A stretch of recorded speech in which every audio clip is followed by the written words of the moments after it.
Bismillah, Bismillahirrahmanirrahim. Dear viewers, Assalamu alaikum. Lecture number 18. Chapter हमारे पास है matrix. Topic inverse of 3 cross 3 matrix. जी students, आज हमारा टॉपिक है इनवर्स ऑफ 3 क्रॉस 3 मैट्रिक्स. इससे पहले हम 2 क्रॉस 2 का इनवर्स जो है उसको हम डिस्कस कर चुके हैं. उससे पहले हम डिटर्मिनेंट्स, कोफैक्टर और एडजॉइंट, ये 3 टॉपिक्स प्रीवियस 3 लेक्चर्स के अंदर भी हमने इन्हीं 3 टॉपिक्स को यहाँ पे डिस्कस किया. अब यही 3 चीजें आपके पास यहाँ पर यूज होंगी to calculate the inverse of 3 cross 3 matrix. एक आपका डिटर्मिनेंट यूज होना, कोफैक्टर यूज होना और एडजॉइंट यूज. अब according to the definition of inverse, जैसा कि हमने 2 क्रॉस 2 में भी देखा था कि ए इनवर्स किसके इक्वल था, 1 over determinant into adjoint of A, where determinant is not equal 0. या आपका डिटर्मिनेंट जो है वो 0 के बराबर नहीं होना, या 1 over A determinant adjoint of A, where A determinant is not equal 0. कि ए डिटर्मिनेंट जो है वो 0 के बराबर नहीं होना. अब देखिए सिंपल, उसने हमें एक एग्जाम्पल दे दी कि हमारे पास ए है 1 2 0 1 0 -1 -1 3 2. अगर आप देखें कि मैट्रिक्स ए दिया, इसमें 3 रोज हैं और 3 कॉलम्स हैं. 3 क्रॉस 3 मैट्रिक्स दे दिया. वो कहता है फाइंड ए इनवर्स. आपने सबसे पहले ए इनवर्स कैलकुलेट करना. अब सिंपल फॉर्मूला पहले ड्राइव करें कि A inverse equal 1 over determinant adjoint of A, where determinant of A is not equal 0. अब सबसे पहले तो हम डिटर्मिनेंट कैलकुलेट करते हैं और कंडीशन देखते हैं कि क्या डिटर्मिनेंट हमारा 0 के बराबर नहीं होना चाहिए, नॉन सिंगुलर मैट्रिक्स होना. अगर डिटर्मिनेंट 0 के बराबर है तो आप सिंपल कहेंगे कि इनवर्स एग्जिस्ट नहीं करता. याद रखें, मैं बार बार बता रहा हूं. अब देखें कि ए है हमारे पास मैट्रिक्स 1 2 0 1 0 -1 -1 3 2. सबसे पहले मैंने डिटर्मिनेंट का फॉर्मूला डिफाइन किया. क्या फॉर्मूला है, P1 plus P2 plus P3 minus S1 plus S2 plus S3. P हमारे पास प्रिंसिपल डायगोनल, S हमारे पास सेकेंडरी डायगोनल. अब सबसे पहला काम कि right first 2 columns on the right side of the matrix. तो पहला कॉलम उठाया, मैट्रिक्स की राइट साइड पे लिख लिया. दूसरा कॉलम उठाया, मैट्रिक्स की राइट साइड पे. अब डायगोनल क्या होते थे, ये जो तिरछे एलिमेंट. टॉप लेफ्ट से स्टार्ट कर दें. ये देखें, यहाँ से स्टार्ट किया.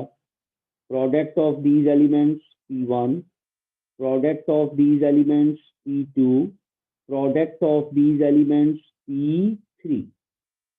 इसी तरह लेफ्ट बॉटम से स्टार्ट करें. Product of these elements S1, product of these elements S2, product of these elements S3.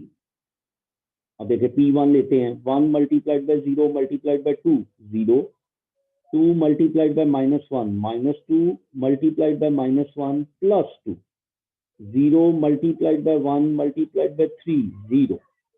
-1 multiplied by 0 multiplied by 0, 0, 3 multiplied by -1 multiplied by 1, -3, 2 multiplied by 1, 2 multiplied by 2, 4.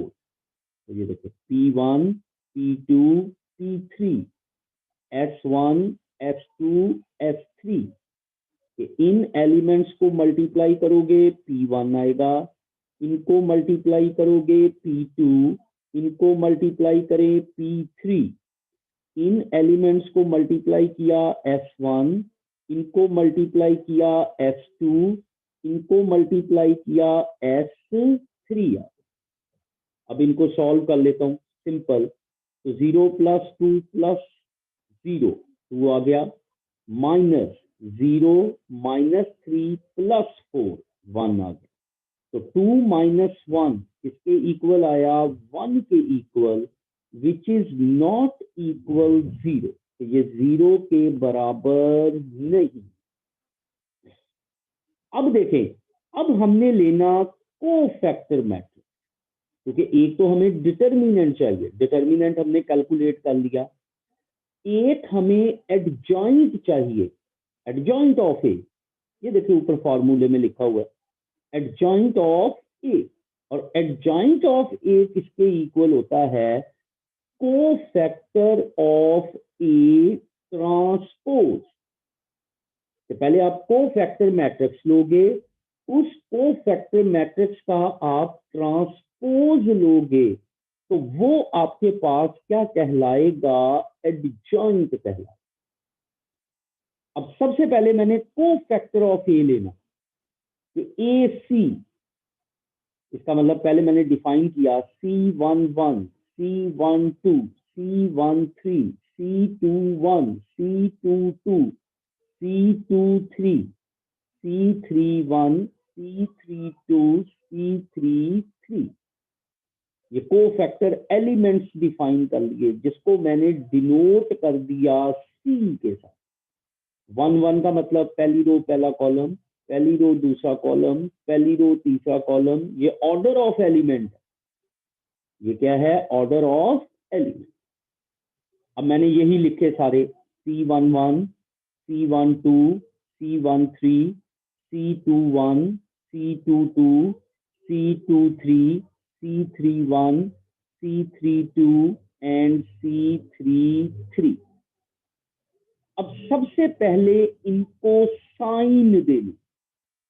अब sign याद रखिए क्या होता है कि minus का साइन होता है, और ये जो आपके एलिमेंट्स हैं इनको ऐड करके पावर बनती है। और मैंने आपको बताया हुआ है कि अगर नेगेटिव की पावर इवन होगी तो साइन प्लस होता है, नेगेटिव की पावर ऑड होगी तो साइन माइनस होता है। तो देखिए 1 + 1 2, 2 इवन है तो साइन प्लस दे दिया, 1 + 2 3 ऑड है तो माइनस, 1 + 3 4 है प्लस, ऑड है माइनस, 2 + 2 4 है इवन है प्लस, 2 + 3 5 ऑड है माइनस, 3 + 1 4 इवन है प्लस, 3 + 2 ऑड है माइनस, 3 + 3 6 इवन है प्लस। एक्चुअल ये होता है, या उसका आसान तरीका याद रखने के लिए क्या था कि प्लस से शुरू करें, कि C11 को प्लस साइन देना है, हमेशा प्लस से शुरू करें, पहला plus minus plus minus plus minus plus minus plus. Clear हो गया? अब दूसरा हम लेते थे डिटर्मिनेंट कोफैक्टर। अब डिटर्मिनेंट कैसे लेना है कि ओरिजिनल मैट्रिक्स में आ जाए, ये आपका ओरिजिनल मैट्रिक्स है। अब C11 लेना है, C11 का मतलब पहली रो पहला कॉलम, ऑर्डर ऑफ एलिमेंट देखें 1 1, पहली रो पहला कॉलम छोड़ दें, ये देखिए पहली रो पहला कॉलम छोड़ दें, बाकी क्या बचा? 0 -1 3 2, ये देखिए 0 -1 3 2, इसका क्या ले लिया? डिटरमिनेंट। अब देखिए 1 2, पहली रो दूसरा कॉलम, 1 -1 -1 2, ये देखो 1 -1 -1 2 1 3, इसका मतलब पहली रो तीसरा कॉलम, पहली रो तीसरा कॉलम छोड़े 1 0 -1 3, देखें 1 0 -1 3, फिर देखें 2 1, इसका मतलब दूसरी रो पहला कॉलम 2 0 3 2, दूसरी रो दूसरा कॉलम 1 0 -1 2, दूसरी रो तीसरा कॉलम 1 2 -1 3, इसी तरह 3 1, तीसरी रो पहला कॉलम छोड़ा 2 0 0 -1, तीसरी रो दूसरा कॉलम छोड़ा 1 0 1 -1, तीसरी रो तीसरा कॉलम छोड़ा 1 2 1 0। क्लियर हो गया जी। अब ये हमने यहां से तमाम कोफिशिएंट्स, कोफैक्टर एलिमेंट्स के डिटर्मिनेंट्स हमने यहां से क्या कर लिए, डिफाइन कर। अब इन डिटर्मिनेंट्स को सॉल्व करें। Product of diagonal minus product of diagonal, 0 -3, 2 -1, 3 -0, 4 -0, 2 -0, 3 -2, -2 -0, -1 -0, 0 -2, product of diagonal minus product of diagonal. अब मैं इसको सॉल्व करता हूं। माइनस माइनस क्या हो गया, प्लस, 0 + 3 3, 2 -1 1 है, बाहर साइन माइनस है तो -1, 3 -0 3, 4 -0 4, बाहर साइन माइनस है -4, 2 -0 2, माइनस माइनस प्लस, 3 + 2 5, बाहर साइन माइनस -5, -2 -0 -2, -1 -0 -1, बाहर साइन माइनस है तो माइनस माइनस प्लस 1 हो, 0 -2 -2। अब इन एलिमेंट्स को मैंने कोफैक्टर मैट्रिक्स में क्या कर दिया, लिख दिया। देखिए 3 -1 3, ये 3 -1 3, दूसरी रो देखें -4 2 -5, -4 2 -5, -2 1 -2, -2 1 -2। अब देखें एडजॉइंट ऑफ ए किसके इक्वल, AC ट्रांसपोज। जो भी कोफैक्टर मैट्रिक्स लिया उसका क्या लेना, ट्रांसपोज ले। और ट्रांसपोज क्या होता है कि रो को कॉलम बना दो या कॉलम को रो बना दो, कि रो को कॉलम में चेंज कर दो या कॉलम को रो में चेंज कर दो। तो देखें मैंने क्या किया है बेटे, पहली रो को पहला कॉलम, दूसरी रो को दूसरा कॉलम, तीसरी रो को तीसरा कॉलम।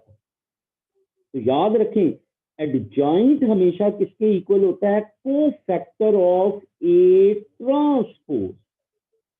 जो भी कोफैक्टर ऑफ ए है उसका आपने क्या लेना, ट्रांसपोज ले। अब देखें 3, ये मैंने ट्रांसपोज सबके कैलकुलेट कर लिए। अब देखें, अब सिंपल आप यहां पर क्या करोगे कि एडजॉइंट भी आपका कैलकुलेट होगा। अब देखिए अब ये किसके इक्वल होगा, ए इनवर्स किसके इक्वल था, 1 डिटर्मिनेंट। तो ए डिटर्मिनेंट आपके पास किसके इक्वल आया था, ये देखिए डिटर्मिनेंट किसके इक्वल आया था, 1 के इक्वल।